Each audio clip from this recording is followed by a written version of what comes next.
अस्सलाम वालेकुम। क्या हाल चाल है आप सबका। उम्मीद है कि आप सब बिल्कुल खैरियत से होंगे, मज़े में होंगे और अपने अपने घरों में खुश आबाद होंगे। मेरा आज रोज़ा था और मैं बना रही थी अपने लिए बहुत ही मज़ेदार सा ठंडा ठंडा बूंदी का रायता। तो मैंने सोचा आपके साथ भी इसकी रेसिपी शेयर कर देती हूँ। यहाँ पर सबसे पहले मैंने 1 टीस्पून के जितना ज़ीरा ले लिया था और इसको मैंने एक छोटे से पैन में डाल के ड्राई रोस्ट कर लिया था। ड्राई रोस्ट करने के बाद इसको थोड़ा सा ठंडा कर लेंगे और फिर हम इसको मोटा मोटा सा कूट लेंगे। बहुत ज़्यादा फाइन पाउडर नहीं करेंगे, मोटा मोटा दरदरा सा इसको हमने कूट लेना है। तो यहाँ पे ये ठंडा हो चुका था तो मैंने इसको कूट के रख लिया। ड्राई रोस्ट करने से ज़ीरे की जो खुशबू है वो इतनी ज़्यादा इन्हेंस हो जाती है कि पूरे किचन में भुने हुए ज़ीरे की खुशबू जो है वो फैली हुई है। तो यहाँ पे हमें चाहिए होगी हाफ़ कप के जितनी बूंदी। ये मार्केट वाली बूंदी है, आप इसको घर पे भी बना के इस्तेमाल कर सकते हैं। उसकी भी रेसिपी मैं आप लोगों के साथ इंशाल्लाह शेयर करूँगी। मेरी आज घर पे बनाने की हिम्मत नहीं हो रही थी, एक तो रोज़ा था और घर के भी बहुत ज़्यादा काम थे, तो इसलिए मैंने मार्केट की यूज़ की है। यहाँ पर हम इसको आधा गिलास पानी डाल के गर्म पानी यूज़ किया है मैंने। इसको 10 मिनट के लिए भिगो देंगे, बहुत ही जल्दी ये सॉफ्ट हो जाती है। बूंदी को भिगो के रख दिया है। अब यहाँ पर हम एक खुले बर्तन में 2 कप भर के दही शामिल कर लेंगे। ये बूंदी का रायता बहुत ही ज़्यादा मज़े का बनता है। गर्मियों में तो ये और भी ज़्यादा टेस्टी लगता है। वैसे भी गर्मी इतनी ज़्यादा है कि कुछ भी खाने पीने का दिल नहीं करता। रोज़े में भी मुझे भूख बिल्कुल भी नहीं लग रही थी, बस प्यास लग रही थी, तो इसलिए मैंने सोचा कि कुछ ठंडा ठंडा हल्का फुल्का सा बना लूँ। अब यहाँ पर दही के अंदर हम 1 टीस्पून शुगर ऐड कर देंगे। पिसी हुई चीनी मैंने डाली है, आप रेगुलर भी डाल सकते हैं। और हाफ़ टीस्पून हम इसके अंदर काला नमक ऐड कर देंगे और 1 टीस्पून ये जो हमने ज़ीरा ड्राई रोस्ट करके कूट के रखा था वो इसके अंदर ऐड कर देंगे। थोड़ा सा हम इसके अंदर नमक डालेंगे, रेगुलर नमक अपने टेस्ट के मुताबिक। साथ ही हम इसमें शामिल कर देंगे 1 टीस्पून चाट मसाला। और अब इन तमाम चीज़ों को हम अच्छी तरह से मिक्स कर लेंगे।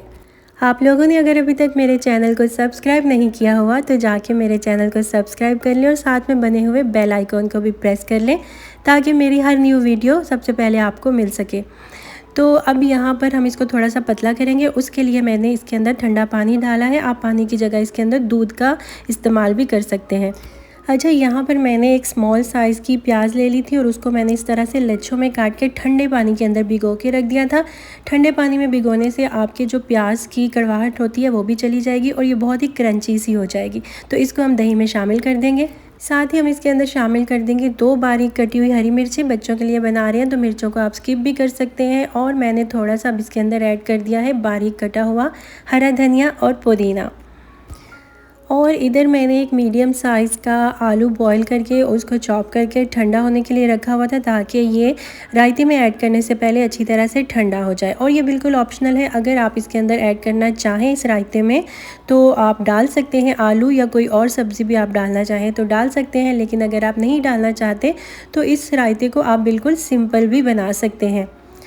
आलू डालने के बाद इनको अच्छी तरह से मिक्स कर देंगे। मेरा तो दिल चाह रहा था कि मैं इसके अंदर कद्दू भी ऐड करूं, लेकिन मैंने कद्दू का सालन बनाया हुआ था तो इसलिए फिर मैंने इस रायते में नहीं डाला। मैं दिखाती हूं आपको, ये देखें मैंने आज कद्दू का सालन बनाया था और ये मैंने रियाद में फ़र्स्ट टाइम बनाया है। तकरीबन 1.5 साल के बाद मैं कद्दू खा रही हूँ और बहुत ज़्यादा मेरा दिल कर रहा था और यहाँ पे मुझे अच्छा मिल ही नहीं रहा था। बहुत पके हुए कद्दू मिलते थे तो इसलिए मैं लेती ही नहीं थी। और साथ में ये मैंने चावल बॉयल किए हैं। ये लकीली मुझे हारा से पाकिस्तानी कद्दू मिल गए थे और मैंने इनको देसी घी में बनाया तो ये बहुत ही मज़े के बने हैं।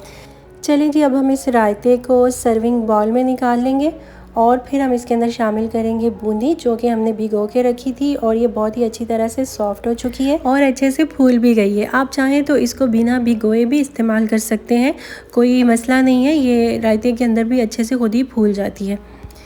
चलिए जी, अब यहाँ पर हम बूंदी को अच्छी तरह से स्क्वीज़ करके ताकि इसका जो पानी है वो निकल जाए और फिर हम इसको रायते के अंदर शामिल कर देंगे।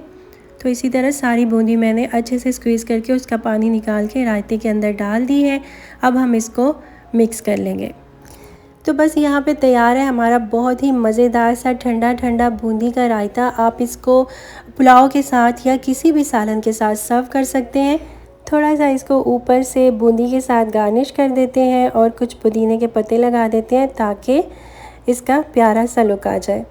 बहुत ही इजी, बहुत ही सिंपल और झटपट में ये रायता बनके तैयार हो जाता है और बहुत ही मज़ेदार ये रायता अब बनता है। आप भी इस रेसिपी को ज़रूर ट्राई कीजिएगा। किसी भी सब्ज़ी, सालन या चावलों की किसी भी डिश के साथ आप इसको सर्व कर सकते हैं या फिर आप इसको ऐसे भी खा सकते हैं। और वैसे भी इस गर्मी के मौसम में दही को हमें अपनी डाइट में ज़रूर शामिल रखना चाहिए। चलिए, ये तो थी आज की रेसिपी। अगर आपको अच्छी लगी हो तो लाइक और शेयर ज़रूर कर दीजिएगा। अपना ढेर सारा ख्याल रखिएगा और मुझे दुआओं में याद रखिएगा। इंशाल्लाह मिलते हैं फिर किसी और इजी और सिंपल सी रेसिपी के साथ। तब तक के लिए अल्लाह हाफिज़।